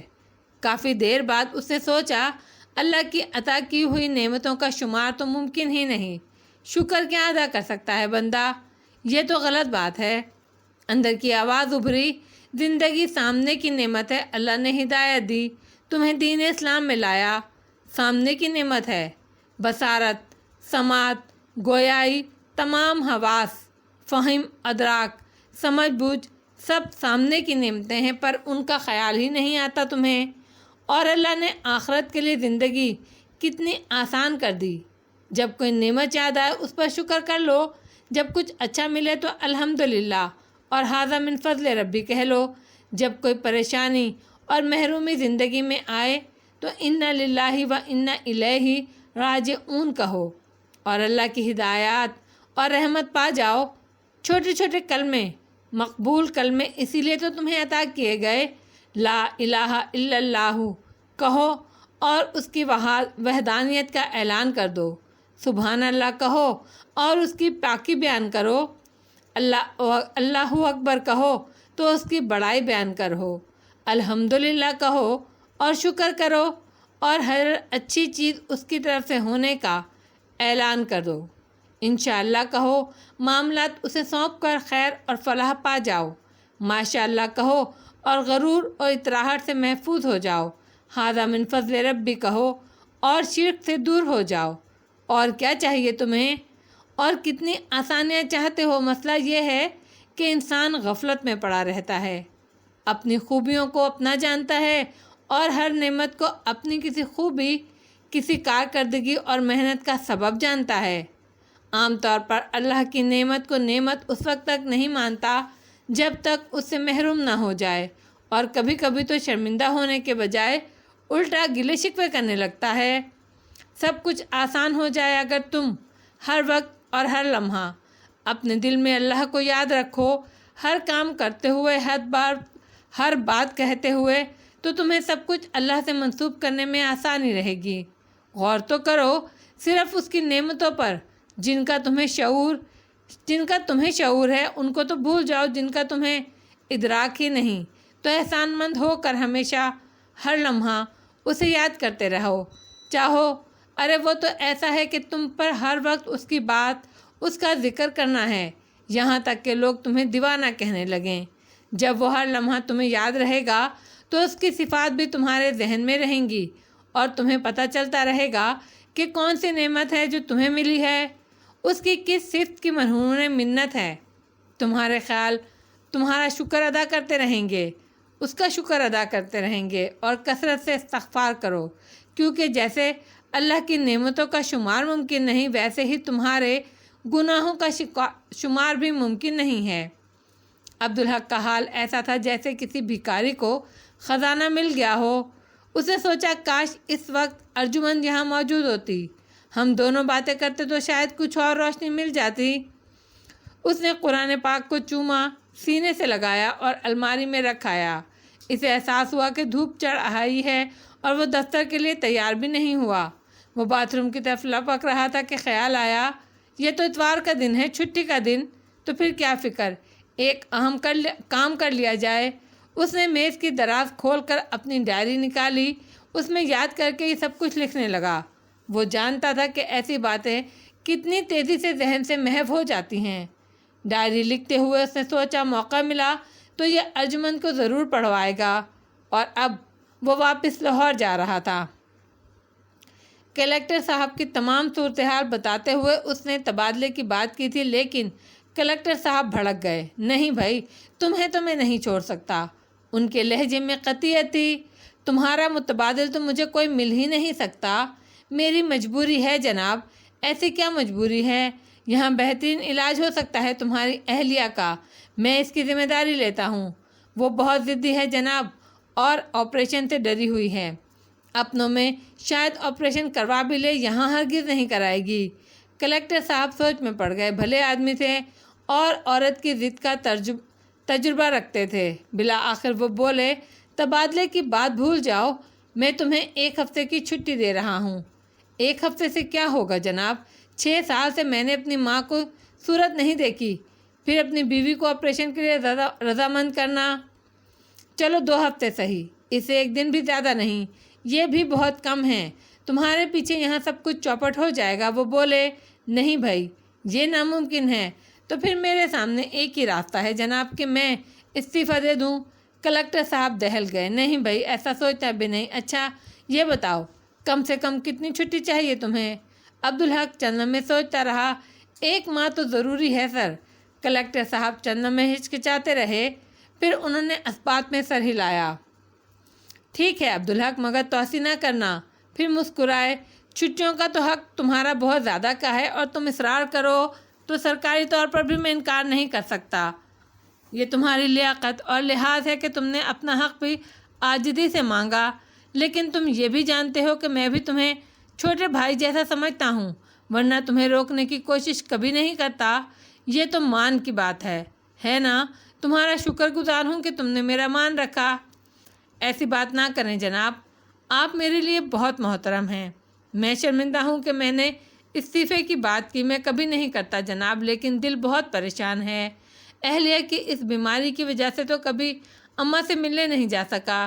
اب 6 سال بعد جا رہا ہوں تو ان سے رخصت ہو کر اتنی جلدی آنا آسان نہیں ہوگا، اور اماں کا حکم ٹال نہیں سکتا میں سمجھتا ہوں۔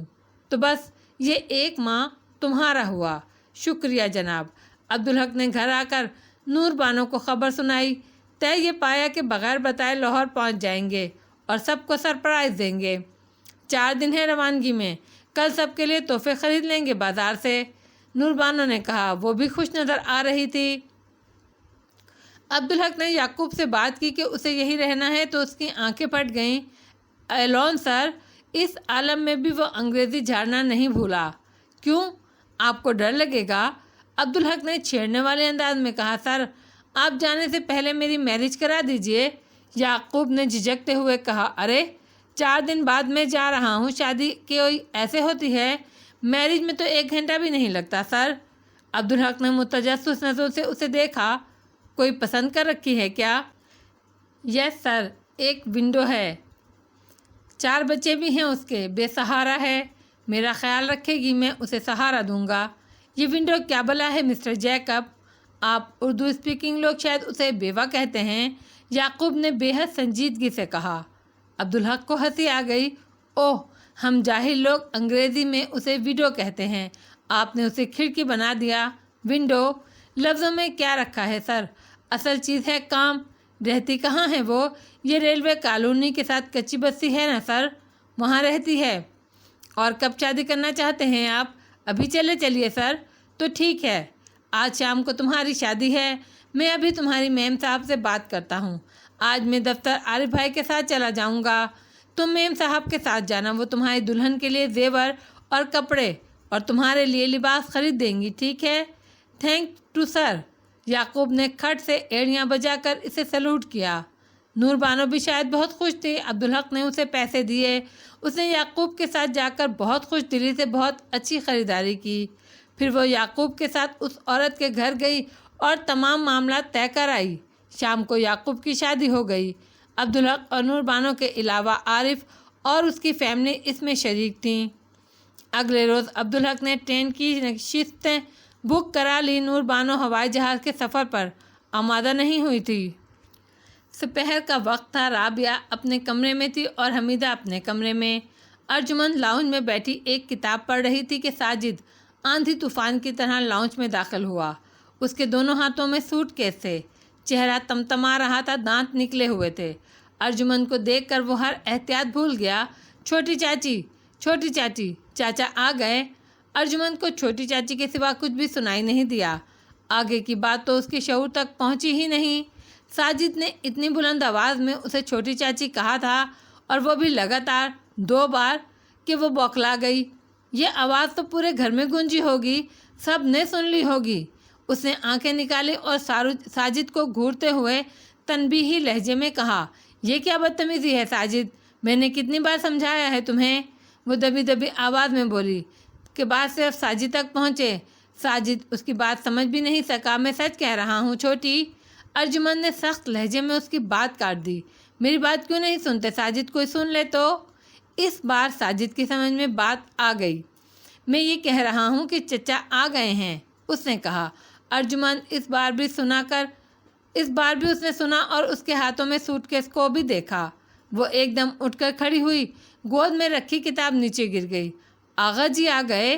اس کا دل عجیب طرح دھڑکا۔ اس نے جھک کر کتاب اٹھائی اور میز پر رکھی۔ اسی لمحے عبدالحق بیگ اٹھائے کمرے میں آیا۔ اس کے پیچھے نور بانو بھی تھی۔ ارجمن کے لیے وقت جیسے رک گیا۔ وہ شاید خواب دیکھ رہی تھی۔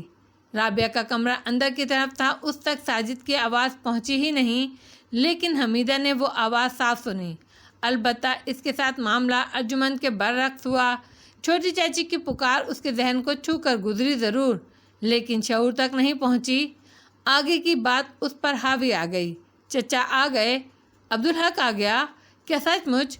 وہ تو بابا کی بات پر صبر کیے بیٹھی تھی، کبھی سوچتی ضرور تھی کہ ہو تو گئے، کئی برس اور کتنے برس لگیں گے۔ انتظار تو عبدالحق کے باپ بننے کا تھا اور آرزو بھی، لیکن قیمت یہ تھی کہ برسوں سے اس نے عبدالحق کی ایک جھلک نہیں دیکھی۔ وہ تو اس کی دید سے بھی محروم ہو گئی، اور اب ساجد کہہ رہا تھا کہ وہ آ گیا ہے تو اس کا مطلب ہے اب سب ٹھیک ہو جائے گا۔ وہ مسحری سے اتری اور دروازے سے گزر کر لاؤنج کی طرف لپکی۔ ادھر سے وہ لاؤنج میں داخل ہوئی، ادھر دوسرے دروازے سے عبدالحق آ رہا تھا۔ وہ اسے دیکھ کر اپنی جگہ جم کر رہ گئی۔ سننے اور دیکھنے کے بعد بھی اسے یقین نہیں آ رہا تھا۔ عبدالحق نے اسے دیکھا تو بیگ چھوڑا اور اس کی طرف لپکا۔ اگلے ہی لمحے وہ اسے لپٹائے ہوئے دھیرے دھیرے اماں اماں پکار رہا تھا۔ ادھر نور بانو نے ارجمن کو لپٹا لیا تھا، پھر اس نے ارجمن کو ہٹایا اور ایک قدم پیچھے ہٹ کر اسے بہت غور سے دیکھا۔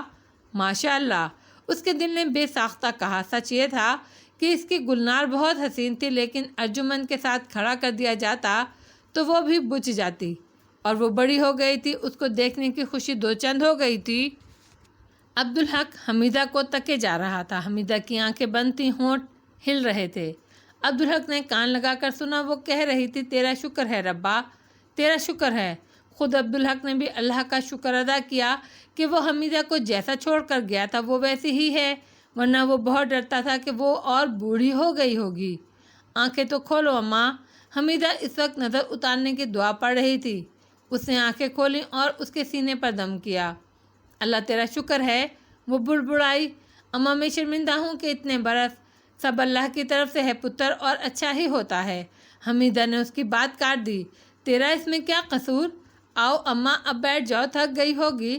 عبدالحق نے کہا، تھکن تو آج دور ہو گئی ہے پتر، ابھی تو اپنی پتری سے ملنا ہے مجھے۔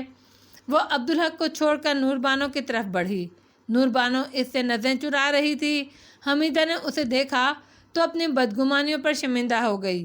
اسے دکھ ہونے لگا۔ نور بانو بہت کمزور ہو گئی تھی۔ یہ تجھے کیا ہو گیا ہے دھیے؟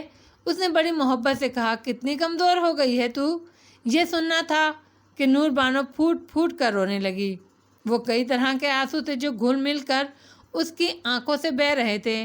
وہ شرمندگی کے بھی تھے، پچھتاوے کے بھی، اور دکھ کے بھی۔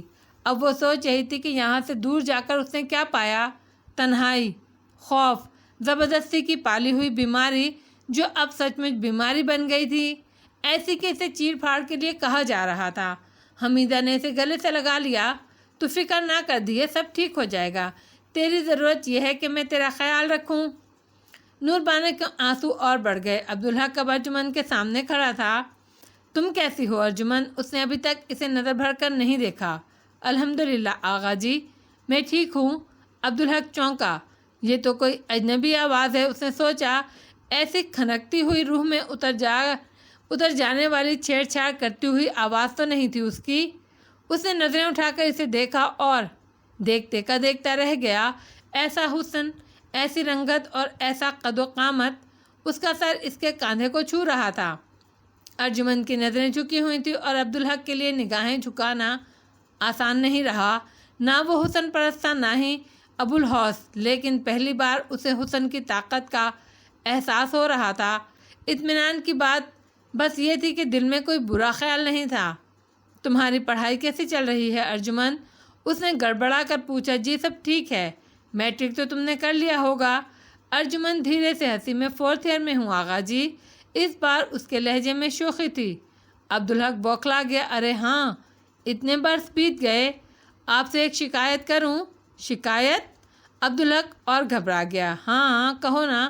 آپ نے مجھے اتنا نالائق سمجھا، حالانکہ میں آپ کی شاگرد ہوں۔ میں سمجھا نہیں۔ آپ کو لگا میں 7 برس میں بھی میٹرک نہیں کر سکوں گی؟ نہیں، یہ بات نہیں۔ مجھے احساس ہی نہیں تھا کہ اتنا وقت گزر چکا ہے۔ آپ کے لیے 7 برس ہوا کا جھونکا تھے۔ اس بار اس کے لہجے میں گہری افسردگی تھی۔ اور میں نے ان برسوں میں، وہ کہتے کہتے رک گئی۔ میرا مطلب ہے میں 8ویں سے چلتے چلتے 4th ایئر میں آ گئی۔ کتنا فاصلہ طے کر لیا میں نے۔ اس کی دل گرفتگی عبدالحق کے لیے دل کا بوجھ بن گئی۔ سوری ارجی، اس نے بے تکلفی سے پکار کر ازالہ کرنے کی کوشش کی اور ارجمن کھل اٹھی۔ عبدالحق نے پہلی بار اسے ایسے پکارا تھا، لیکن عبدالحق کو پتہ نہیں چلا۔ اس کی نظریں جھکی ہوئی تھیں۔ یوں ہی منہ سے نکل گیا، ورنہ یہ برس سب سے زیادہ بھاری تو مجھ پر تھے۔ تمہارے ساتھ تو سب تھے، جبکہ میں وہاں اکیلا تھا۔ یہ اکیلا پن تو اندر کی بات ہے آغا جی، ورنہ آدمی بھری محفل میں بھی اکیلا رہتا ہے۔ ہر طرح سے بڑی ہو گئی ہے یہ لڑکی، عبدالحق نے سوچا۔ پھر اس نے شوخی سے کہا، لیکن حساب میں کمزور ہو تم۔ میں 7 برس دور نہیں رہا، وہ تو 6 سال تھے۔ میں نے تو اپنا تعلیمی سفر سے حساب لگا کر کہا ہے۔ ارجمن نے وضاحت کی۔ اب رہی حساب کی بات، تو آپ 6 سال 7 ماہ 18 دن کے بعد واپس آئے ہیں۔ بس اس میں سے 1.25 گھنٹے کم کر لیں۔ اتنا حساب تو میں نے نہیں لگایا، عبدالحق نے شرمندگی سے کہا۔ یہ ہے نا اکیلے پن کی بات، ارجمن بولی۔ پھر رخ بدلتے ہوئے کہا، آپ بیٹھے، میں آپ کے لیے کچھ کروں؟ آپ نے تو استقبال کی خوشی بھی نہیں دی ہمیں۔ اور عبدالحق کے کچھ کہنے سے پہلے ہی وہ کچن کی طرف چلی گئی۔ تمہارے لیے استقبال میں زیادہ خوشی ہوتی ہے اس سرپرائز سے کیا؟ عبدالحق بڑبڑایا۔ نور بانو نے بہت سوچا تھا اور دور تک سوچا تھا۔ بڑی طویل منصوبہ بندی کی تھی اس نے۔ اسے یاد تھا کہ کراچی جانے سے چند دن پہلے تک کیا معاملات چل رہے تھے۔ حمیدہ اسے کسی بابا کے پاس لے جانا چاہتی تھی اور اس نے محسوس کیا تھا کہ وہ کوئی پہنچی ہوئی ہستی ہے، اسے اس کا بھید معلوم ہے۔ یہ بھید کہ اس نے مقبول وقت میں اپنے لیے خود اولاد نہ ہونے کی دعا کی تھی، لیکن وہ اس کا اعتراف کسی کے سامنے بھی نہیں کر سکتی تھی، اور حمیدہ کے سامنے یہ تو ممکن ہی نہیں تھا۔ اسی لیے اس نے حمیدہ کے ساتھ بابا کے پاس جانے سے انکار کر دیا تھا۔ اس پر حمیدہ نے اسے دھمکی دی تھی کہ وہ عبدالحق کی دوسری شادی کرا دے گی۔ عین وقت پر اللہ نے مدد کی اور عبدالحق کا کراچی تبادلہ ہو گیا، ورنہ نہ جانے کیا کچھ ہو گیا ہوتا۔ لیکن نور بانو مسائل کو بھولنے والی نہیں تھی۔ اس کی کبوتر کی فطرت نہیں تھی جو آنکھیں بند کر کے یہ سمجھ لیتا ہے کہ اب وہ بلی کو نظر ہی نہیں آ رہا، اور وہ ایسی بھی نہیں تھی کہ خطرہ ٹل جانے پر سکون کا سانس لے اور مطمئن ہو کر بیٹھ جائے۔ اس کے نزدیک خطرے کا ٹلنا اس کے لیے مہلت تھا کہ وہ خطرے کا تدارک کرنے کے بارے میں سوچے۔ چنانچہ کراچی میں وہ سوچتی رہی۔ ذہین تو وہ تھی ہی، یہ اس نے سمجھ لیا تھا کہ حمیدہ عبدالحق کی دوسری شادی کرا کر رہے گی، اور عبدالحق نہ چاہتے ہوئے بھی انکار نہیں کر سکے گا، تو اس سے بہتر تھا کہ وہ خود ہی عبدالحق کی دوسری شادی کرا دے۔ دوسری بات یہ کہ یہ اس کے لیے بہت بڑا طعنہ تھا، اس کی انا پر بڑی ضرب کہ وہ ماں نہیں بن سکتی۔ بے شک اپنی اس احمقانہ دعا پر وہ پچھتاتی تھی، لیکن کر کچھ نہیں سکتی تھی۔ وہ تو کمان سے نکلا ہوا تیر تھا جو نشانے پر جا بیٹھا تھا۔ وہ اس دعا کے رد کرنے کے لیے دعا کر سکتی تھی، اور اس نے بہت دعا کی تھی، لیکن اسے یقین تھا کہ اس دعا کی قبولیت کے بعد اب یہ دعا قبول نہیں ہوگی۔ تو اب اس کا ایک ارمان تھا یہ کہ حمیدہ کو ماں بن کر دکھائے، اور اللہ کی مرضی کے بغیر یہ ممکن نہیں تھا کہ وہ ماں بنے۔ وہ ماں نہیں بن سکتی تھی لیکن کچھ ترکیب تو کر سکتی تھی نا، ناممکن تو کچھ بھی نہیں ہوتا۔ وہ ماں نہیں بن سکتی تھی مگر دوسروں کو دکھا تو سکتی تھی، ان پر ثابت تو کر سکتی تھی کہ وہ ماں بن گئی ہے۔ بہت سوچ بچار کے بعد اس نے ایک منصوبہ بنا لیا تھا جو عمل درآمد کے اعتبار سے دشوار تھا لیکن ناممکن نہیں، بس اسے موجودہ وسائل کو سلیقے اور ذہانت سے استعمال کرنا تھا اور ایسی دھند پھیلانی تھی کہ کسی کو کچھ نظر نہ آئے۔ اب وہ حمیدہ سے بات کرنے کے لیے بےتاب ہو رہی تھی لیکن عبدالحق حمیدہ کے پاس سے اٹھ ہی نہیں رہا تھا، جبکہ اسے حمیدہ سے تنہائی میں بات کرنا تھی۔ بالآخر زبیر آیا تو اسے موقع مل ہی گیا۔ عبدالحق کمرے سے نکلا اور زبیر کے پاس گیا تو وہ کمرے میں داخل ہو گئی۔ اس نے دروازہ اندر سے بند کر لیا اور پھر حمیدہ کے پاس جا بیٹھی۔ حمیدہ حیران نظر آئی۔ کیا بات ہے نور بانو، دروازہ کیوں بند کر دیا تو نے؟ اکیلے میں بہت ہی خاص بات کرنی ہے تم سے اماں۔ حمیدہ سنبھل کر بیٹھ گئی۔ ایسی کیا بات ہے دھیے؟ اماں، عبدالحق صاحب کی نسل آگے نہ بڑھے، یہ تو بڑا ظلم ہوگا۔ حمیدہ نے حیرت سے اسے دیکھا لیکن کہا کچھ نہیں، بس اسبات میں سر ہلا دیا۔ میرے دل میں یہ خیال آتا رہا ہے اماں، یہ کہ ہم ان کی دوسری شادی کرا دیں۔ حمیدہ کی حیرت دو چند ہو گئی۔ یہ کیسی بات کر رہی ہے تو؟ یہ تو تم بھی کہتی تھی اماں، یاد نہیں تمہیں؟ لیکن اس وقت یہ بات میری سمجھ میں نہیں آتی تھی، تو اب کیا ہو گیا؟ میں نے جان لیا کہ میں تنگ دل اور خود غرض ہوں اور ایسے لوگوں کو کبھی کچھ نہیں ملتا۔ حمیدہ حیرت سے اسے دیکھ رہی تھی۔ تو پھر میں نے سوچا کیوں نہ اپنا دل بڑا کروں اور خود سے زیادہ دوسروں کے لیے سوچوں۔ میرے دل میں آیا کہ اگر میں عبدالحق صاحب کی دوسری شادی کرا دوں اور وہ بھی ہنسی خوشی محبت کے ساتھ تو ممکن ہے اللہ کو یہ بات پسند آئے۔ اللہ ایسے ہی لوگوں کو پسند کرتا ہے دھیے، حمیدہ نے بڑے خلوص سے کہا۔ نور بانو نے جیسے اس کی بات سنی ہی نہیں، اور کون جانے کہ اللہ میرے اس خلوص سے خوش ہو کر مجھے اولاد ہی دے ڈالے۔ بے شک پتری، اللہ بڑا مہربان ہے، اس کے ہاں کچھ بھی ناممکن نہیں، سب خزانے اسی کے ہیں، وہ جسے جو چاہے عطا کر دے۔ بس تو میں یہ فیصلہ کر کے آئی ہوں ماں، 3 دن میں صاحب کی شادی کرانی ہے۔ 3 دن؟ حمیدہ کی حیرت کی کوئی حد نہیں تھی۔ کوئی گڈے گڑیا کی شادی ہے؟ ارے پہلے تو۔ نور بانو نے اس کی بات کاٹ دی۔ صرف 1 مہینے کی چھٹی ملی ہے انہیں۔ میں چاہتی ہوں کہ وہ زیادہ سے زیادہ وقت اپنی دلہن کے ساتھ گزار لیں۔ ایسا کیا ہے، وہ اسے اپنے ساتھ کراچی بھی تو لے جا سکتا ہے۔ حمیدہ نے اعتراض کیا۔ نور بانو سب کچھ سوچ کر آئی تھی، نہیں لے جا سکتے، اس کی وجہ میں بعد میں بتاؤں گی۔ نور بانو نے کہا بات یہ ہے اماں کہ میں اب کراچی نہیں جاؤں گی، یہیں علاج کرواؤں گی اپنا، تب تو اس کی دلہن کو اس کے ساتھ جانا ہی چاہیے۔ وہ وہاں اکیلا رہے گا کیا؟ میں نے کہا نا اماں کہ اس پر بعد میں بات کریں گے، پر یہ تو بتا یہ سب کچھ اچانک تجھ پر سوار کیوں ہو گیا؟ ایک وجہ تو میں نے تمہیں بتا دی اماں، نور بانو نے گہری سانس لے کر کہا۔ اب دوسری بات بھی سن لو، میری صحت ایک دم سے بہت خراب ہوئی ہے، تم سمجھ نہیں سکتی کہ کیسی تکلیف ہوتی ہے مجھے، زندگی کا کچھ پتہ نہیں اماں۔ اس کی آواز رند گئی۔ سوچا اپنی زندگی میں ہی عبدالحق کی شادی کرا دوں، اگر میں یوں ہی مر گئی تو اللہ نہ کرے۔ حمیدہ نے جلدی سے اس کے منہ پر ہاتھ رکھ دیا۔ ماں سے ایسی باتیں نہیں کرتے پتری۔ نور بانو نے نرمی سے اس کا ہاتھ ہٹا دیا۔ اب یہ تو اللہ ہی جانتا ہے نا ماں، لیکن مجھے ڈر لگتا ہے کہ میرے بعد شاید عبدالحق صاحب تمہارے کہنے پر بھی دوسری شادی کے لیے تیار نہ ہوں۔ حمیدہ نے اس پر سوچا، واقعی یہ ناممکن تو نہیں ہے، لیکن یہ 3 دن والی بات سمجھ نہیں آئی مجھے۔ اس نے کہا دیکھو نا، ابھی تو اس کے لیے لڑکی تلاش کرنی ہے، میں بہت سوچ سمجھ کر بات کر رہی ہوں اماں۔ نور بانو نے مستحکم لہجے میں کہا، لڑکی بھی میں نے تلاش کر لی ہے۔ اس پر حمیدہ کے کان کھڑے ہوئے، اور مجھے پتہ بھی نہیں، اس کے لہجے میں شکایت تھی۔ خود مجھے بھی ابھی ابھی پتہ چلا ہے۔ کیا مطلب؟ تم نے کب سے ارجمند کو غور سے نہیں دیکھا اماں؟ حمیدہ کا منہ کھلا اور کھلے کا کھلا رہ گیا۔ اس کی کیفیت سے بے خبر نور بانو اپنی کہے جا رہی تھی، وہ کتنی بڑی ہو گئی ہے اماں، اور کتنی خوبصورت۔ چاند گھر میں ہے اماں، ہم تو داغ ڈھونڈنے گھر کے باہر کیوں پھریں؟ یہ تو بے وقوفی ہوگی۔ حمیدہ کو اپنے کانوں پر یقین نہیں آ رہا تھا۔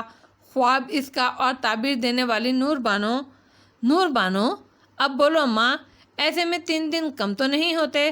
خریداری کے لیے 2 دن بہت ہیں۔ چند لمحے تو حمیدہ سے بولا ہی نہ گیا، لیکن نکی کی مرضی نہ ہوئی تو دل کا اندیشہ بلا آخر زبان پر آ گیا۔ تم فکر نہ کرو، منا لوں گی میں اسے، یہ سب مجھ پر چھوڑ دو، انہیں بھی میں ہی مناؤں گی اور ارجی کو بھی۔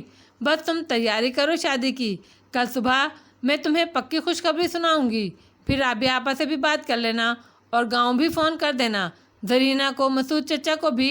ٹھیک ہے، حمیدہ نے لرزتی ہوئی آواز میں کہا۔ اسے پتہ بھی نہیں چلا کہ کب نور بانو اٹھی اور کب دروازہ کھول کر چلی گئی۔ وہ تو جاگتی آنکھوں سے خواب دیکھ رہی تھی، لیکن دل میں اندیشے بھی تھے، کہیں نکی، لیکن نہیں، وہ تو بتا چکی تھی کہ وہ کسی کو پسند نہیں کرتی۔ لیکن عبدالحق کیسے مانے گا؟ وہ تو اس کے سامنے کی بچی ہے، وہ تو اسے بچی ہی سمجھتا ہے۔ اچانک اس کی سماعت میں بابا کی آواز گونجی، تجھے کچھ نہیں کرنا، تیری بہو خود کرائے گی تیرے بیٹے کی دوسری شادی، وہ نادان اسے بھی کھیل سمجھ کر کھیلے گی۔ اور وہ کھل اٹھی۔ اللہ کے ولی کی بات سچ ثابت ہوئی۔ اس نے خوش ہو کر سوچا، لیکن آگے کی بات نے اسے ڈرا دیا۔ اگر یہ نور بانو کا کھیل ہے تو کیسا کھیل ہے؟ اس میں اس کا کیا فائدہ؟ وہ کیا چاہتی ہے؟ کیا سوچا ہے اس نے؟ نہیں، مجھے تو اس کی باتوں میں خلوص نظر آیا ہے۔ بندہ تائب بھی تو ہو ہی جاتا ہے۔ وہ الجھنے لگی۔ نور بانو سے پوچھے، اسے کرے دے۔ بابا کی آواز پھر اس کے کانوں میں گونجی، اور تجھے میں سختی سے تاکید کر رہا ہوں کہ تو خود کچھ بھی نہیں کرنا، زبان سے بھی کچھ نہیں کہنا، سب اللہ پر چھوڑ دینا اپنے بیٹے کی طرح۔ اور اسے سکون آ گیا۔ بابا نے کہا تھا، تجھے تو بس پوتا چاہیے، وہ انشاءاللہ تجھے مل جائے گا، اور کیا چاہیے تجھے؟ تیرا شکر ہے ربا، پر بندہ تو محتاج ہے، کچھ نہ کچھ مانگتا ہی رہے گا۔ وہ بڑبڑائی۔ اس نے جواب میں یہ کہنے کی غلطی نہیں کی کہ مجھے اور کچھ نہیں چاہیے۔ یہ سبق تو اس نے نور بانو سے ہی سیکھا تھا۔ بندے کو بھی یہ کہنے کی غلطی نہیں کرنی چاہیے کہ مجھے کچھ نہیں چاہیے۔ ارے بندہ تو محتاج ہے اپنے رب کا، اس کا اعلان کرتے رہنا چاہیے۔ اور بابا نے کہا تھا، کون جانے تجھے بہو وہ ملے جو تجھے دل سے پسند ہے۔ اور یہ سچ تھا، اسے ایسی ہی بہو مل رہی تھی، اور وہ بھی بنا مانگے۔ اس نے ذہن پر زور دیا۔ بابا نے کہا تھا، کون جانے وہ تیرے بیٹے کو اس کا کھویا ہوا مرتبہ اور مقام دلانے والی ہو۔ مجھے تو نہیں معلوم کہ عبدالحق کو کوئی اور مقام اور مرتبہ تھا جو کھو گیا ہے، اس نے سوچا۔ اور بابا نے کہا تھا، کون جانے وہ اس کی تقدیر بدل دینے والی ہو۔ اولاد ہوگی تو تقدیر تو بدلے گی نا۔ اور آخر میں بابا نے کہا تھا، کون جانے، بس اللہ ہی جانے۔ وہ مطمئن اور پرسکون ہو گئی۔ سچ تو ہے، کوئی نہیں جان سکتا، بس اللہ ہی یہ جانتا ہے۔ اس کی خوشی کی کوئی حد نہیں تھی۔ وہ بے قرار تھی کہ جلدی سے مغرب ہو تو وہ نماز کے بعد شکر کے نفل بھی پڑھ ڈالے۔